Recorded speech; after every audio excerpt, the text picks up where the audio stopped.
Hello, happy people. I hope you are just having an incredible day today. So today on If Not, You Will Be by the end of the day. Alrighty, so today on Monday, I'd like to do reviews of older things from RPGs like Dungeons & Dragons or Battletech stuff in the War Games section too. And then that sort of thing. And I've been knocking out a bunch of reviews of older modules from BECMI and that sort of thing. I also knocked out other things too. I did recently the 7 Giant series from first edition by Gary Gygax and that sort of a thing from 78, from B1 against the Giants and 2 through the Drows, and then which introduced the Drow and their belovedness in among fans, and that sort of thing. What I've done recently is that too. I've also done a top 70 modules too, and 7 different issues for you folks. So if you're interested in them, check them out. Alright, let's go ahead and get started. Today we're going to start with my review for B3. It's the next one after the first 2 Bs. It's Palace of the Silver Princess. We're going to be doing both the first and the second versions by Gene Wells and Tom Moldvay. So, as a quick reminder, here's my BECMI history. I started playing BECMI when I was a 5th grader. It was my first Dungeons & Dragons experience. I was in 5th grade. I was in class with somebody, and then we were both in gifted, so we finish our work early, and then our creature would let us go back. And so we were playing, and we were playing. He was the dungeon master, and I was the player.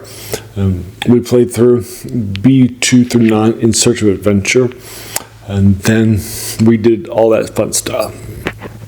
So some of the fun things that we did for you folks, just as a heads up, were the Palace of the Silver Princess, Castle Caldwell, those sorts of things. Alright. So I played this as a player. And then BECMI stands here, basic, stands for the first 3 novels. This is all about dungeon delving, learning the game, how to hire things, how to use their money wisely, how to hire hirelings and henchmen, that sort of thing. And then the next one, the E stands for expert, and that takes you from level 4 up.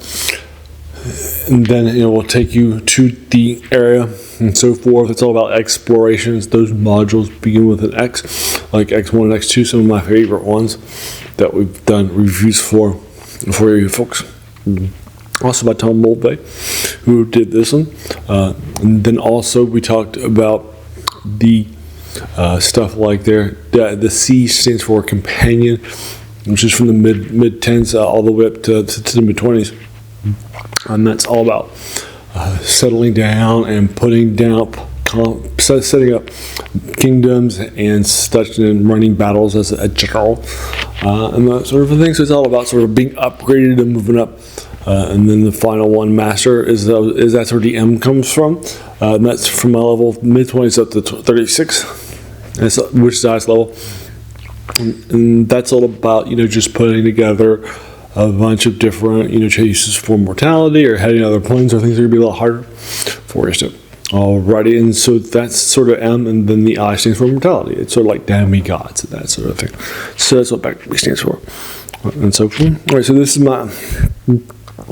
So first version of this, which we'll be talking about first, was published in 1980. It's the cover art and interior art by the first one were by Erol Otus and Larua Roslef, and the second version was at 81 a few months later. Initially no world, but here in my style, like I mentioned earlier, in B2 through 9, put it near threshold. So it was added to my star. So the first version here was done by Gene Wells. It was recalled either there's some dispute. It was obviously somebody up in the higher powers that didn't beat. But there was art by Erol Otus that showed different employees and hires up and supervisors and stuff in unlightning things. It has these 3-headed creatures called ubos that were introduced, and then also there was a piece of art in there. And this is right at the height of the satanic panic, right? And so they felt that this art was inappropriate, although many people felt that, compared to some of the other art that was already out there being published at this time, that wasn't too bad. So it was one of those 2 reasons. We don't know why. So the first version was done well by her. And this sort of thing. Her version had open rooms like B1. In Search of the Unknown was playable as in a day, very fast. It had loads of information about sort of onboarding on new players, because this would be the first one after B1 and B2. B1 and B2 were sold in the basic set, or this is the first one that's after it. So she did lots of research and that sort of thing. Loved it lots, since it wasn't in the basic set, so it had to sort of be a nice little on ramp and that sort of thing. Alrighty, so then after it got recalled, they handed it to Tom Moldvay, who rewrote it, and she was not a part of that. He ran stuff. He ran some stuff himself. He modified the plot. He removed many of her awesome, unique monsters. He reconcepted her Decapus too. It's a kill zone. He creates too. It's rough, particularly the gardens and such later on. Everything is now frozen in time around the area that needs to be explored. All right, so I played this in in our run through of B2 through 5. When I soloed it later as a dungeon master at a lawful evil necromancer, then it was mostly of neutral people and so forth. So there I combined these two versions into the better version. For example, I kept all the awesome monsters that Gene Wells created, because this is for free online. And there I also just went ahead, but where he had put his rooms in, I replaced them, because when you're running it yourself and then playing it too, it seems a little unfair to just say, oh, I'm going to have some easy here. Things here are the creature, right? Wink, wink, no. So I would typically do that too. All right. So this was early on in his adventures. He didn't have a whole lot of henchmen yet. He just had like his familiars and homunculus and stuff like that. So his best ally came from this. It's Werebear, Aliga, Eric's daughter, and her ruby sword, plus 2 magic sword of Spartusia. His best henchman. She was neutral in this. Although later on, and they made her chaotic good, because Werebears are chaotic good, but she was neutral in this. Just heads up. So I also love here a Duchess and Kentrella too. Heavily popular stuff here. As you can see, thieves that don't want to run. When you run into them, they'll ask to join your party, and that sort of thing. They call themselves warriors, but they're neutral. They're not chaotic and that sort of thing. But clearly they don't want to broadcast that they're thieves and that sort of thing. So many people love Duchess and Centrella, but I love. But I did too. But I love Aliga. She's the best.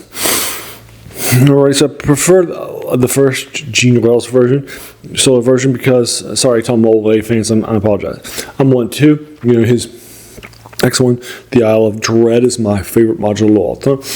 And also his B4 Lost City, 10 out of 10 too, that I did a review for earlier. Loved it lots. But she researched every aspect. She talked to the people that have published the previous two. Talked with fans, did a lot of research, right? And I think hers is definitely the stronger version. So Gene Wells is getting a 9 out of 10. For you folks, strong stuff. But then his rewrite without our input, removing a lot of her good stuff, was not, in my opinion, as strong. And so it's only a 6 out of 10 for the second version of the one that was printed. Some people love it and have a 10 out of 10, and some people have it more like a 4 out of 10, or 2 out of 5, and that sort of thing. I think a 6 out of 2 is fair. Alright, so 9 out of 10 for her version, or for the ones that he rewrote, but they kept their name on them, but he changed so much. A 6 out of 10. Alrighty, so there you are. So that is my quick little review of B3 Palace of the Silver Princess, the both versions from 80 and 81. Alright, so there you are. So have you played them? And if so, what did you think about them? Have you played them or run them as a Dungeon Master? What did you think about it? Let me know your thoughts. Now, I didn't do too many spoilers and so forth. I just talked about the mechanics, what was introduced, create monsters, and that sort of thing. But if you like that too, also check them out. And there you are. So again, 9 out of 10 or 6 out of 10. Alrighty, for both versions. Now, like I said, I've already done my review B4 of the Lost City. I'll be moving on to B5 next, just as that's up. Alrighty, so there you are. For you folks, again, like I said earlier, I do a lot of these reviews on Mondays. On Wednesdays, I reserve for older video games. I just recently did 2005, the movies for you folks. It's by Lionhead Studios, which is not available for download anywhere. I think it's a lost thing. I've also recently done some things like Evil Genius 1, Star Control 2. I did a few Heroes of Might Magic and My Magic 6. I did recent things like Crusader Kings 3 and Stellars 2. But mostly Little. And then I've also done on Fridays, I do something like not top 10s. I just recently did my top 10 comics, my top 10 mini-series. This is the next I'm thinking about doing my top 10 comic artists. No, comic writer, sorry. And then I've done recently my top 10 albums, my top 10 musical artists, my top 10, mostly movies though. I've done tons of top 10 movies. And then on Saturday, I dedicate to something I call the Serial Saturday, the forgotten sort of serial movie telling genre. I just recently did Black Hawk before doing a couple of Tarzan ones. I've also done TV ones. I've done the first 2 seasons of Doctor Who 2 in the 60s. Now I've just finished watching on Monday I think it's 53. It's a Cold War one. It's called The Canadian Mounties versus the Atomic Clash, and that sort of thing. But it's more of a Cold War. No. Rather than an sci-fi one. Alrighty, so there you go. I just really like that out. So that'll be coming up next. Or you check out some of these older things too. Then the other 3 reviews a week, I do reviews of older things that you read in science fiction, fantasy, and horror. The 3 genres that this channel covers. And then that's it. So if you like those 7 things, then welcome to the channel. Right, have a seat. And so do all the YouTube stuff, like hit the subscribe button, the like button, share, hit the bell icon if you're feeling frisky, do notify myself videos, all the YouTube stuff. But basically, help just watch this stuff, the older stuff too, and also share it too with your friends. Alrighty, and so there you are. And as a reminder, this channel is named The Worst Thing About New Books. That's a quote by a French philosopher, Jacques Joubert, who said that the worst thing about them was they kept us from reading the old ones, right? And in our passion, not that the new ones are bad, right? It's just they're standing on the shoulders of giants, right? And in our passion for the new book, new game, new, video movies, we're always a new album, right? We're sort of forgetting the great stuff that has happened in the past. It's standing on the shoulders of giants, right? So let's go out there and check out those giants, right? You can also tell from all those 7 older things too. Also, number 1 strength is context and strengths class of personality type. And for example, I learn and I really appreciate it more. For example, in 1978, in Gary Gygax's first edition of the Dungeon Master's Guide, he lists something called a Panic's End, which is all about his influences. So I like to go back and read his influences, and I get a greater appreciation, right, of those things. Alrighty. So there you are.